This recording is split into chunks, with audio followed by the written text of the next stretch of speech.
Hey guys, my name is Caitlin, and today I am talking about the lung disease called tuberculosis, or TB for short.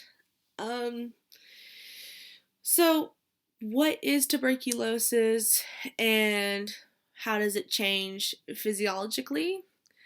Um, so, what it is a bacterial lung disease that has similar effects to the disease called pneumonia, and it is caused by the bacteria called Mycobacterium tuberculosis. And how does it change? What is happening in physiologically is that what can happen? It at the start, nothing really. You just have a few symptoms, and if not allowed to progress, it can be easily controlled and quote unquote cured, or go inactive. But if left uncontrolled, untreated, or cannot be treated because it's drug resistant, more to that later, it can really damage the lungs with fibrosis. Um, but it can also spread, or can not exactly spread, but it can like affect or cause damage to kidneys. It can cause damage to bones and their joints, or even the brain of sorts. So, what are contributing factors to development of this disease? Well, uh, it does say it does go to show that in chronic conditions can really have the disease jump around because it can be easily spread by simply coughing or sneezing, because it is an airborne transmitted disease. Um, so, like a lot of prisons or even homeless population has a lot have a rise in cases of TB, but also suppressed people that have a compromised immune system can also have are at higher risk, and this disease can really thrive. So, like diabetes, low weight, HIV infections, AIDS, substance abuse, organ transplants, if you have any specialized treatments for rheumatoid arthritis or Crohn's disease, or even severe kidney disease, anything that can really compromise the immune system. And some of these are which are changeable, like the low body weight, substance abuse. Depending on the type of diabetes, you can help control the diabetes. Uh, but I bet you're wondering, what are some signs and symptoms of this tuberculosis? Well, you'll have to start off with a productive cough, or also like what's also called a wet cough. Like if you have a cold and you feel like you have something in your chest and you're trying to cough it up, that's what a productive or a wet cough is. But also you have some bodily systems like symptoms. You can like have some fatigue. There's weight loss, fever, chills, some night sweats.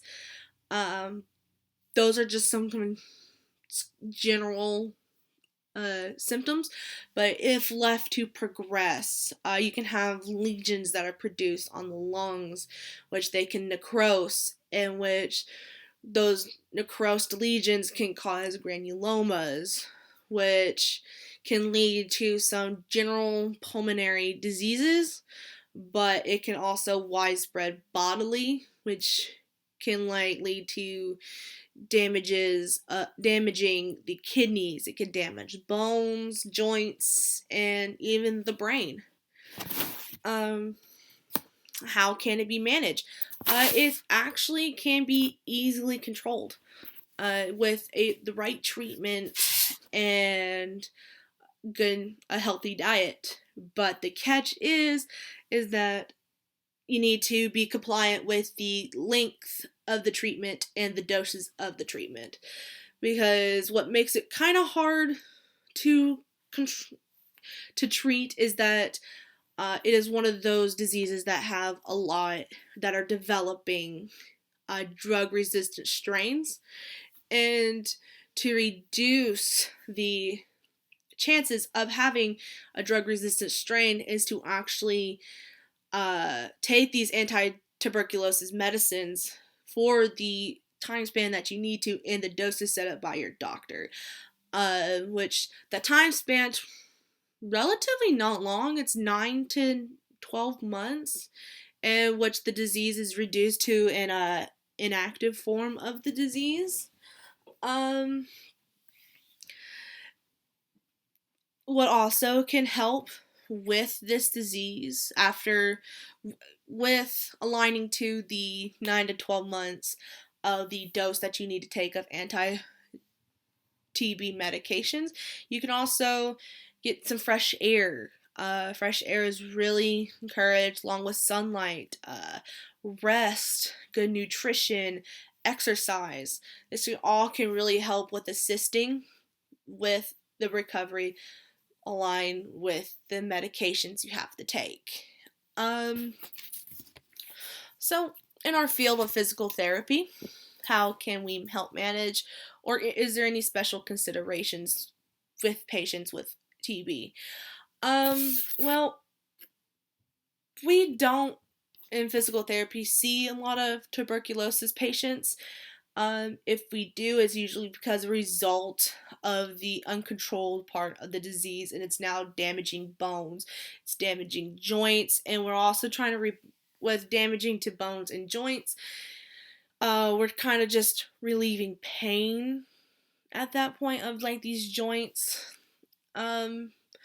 So if we do come across a person with TB, it is awesome that we know that we take special considerations that of how this disease transferred, which is like it's an airborne, transmittable disease, and you just need to take precautions, like be responsible with taking the precautions that you need to take to keep yourself safe and your other patients safe. Yeah, you just need to be aware on how to just be aware of your precautions and what you need to take for TB patients if we ever do see them. That's it. Yeah, tuberculosis. Have a great day, y'all.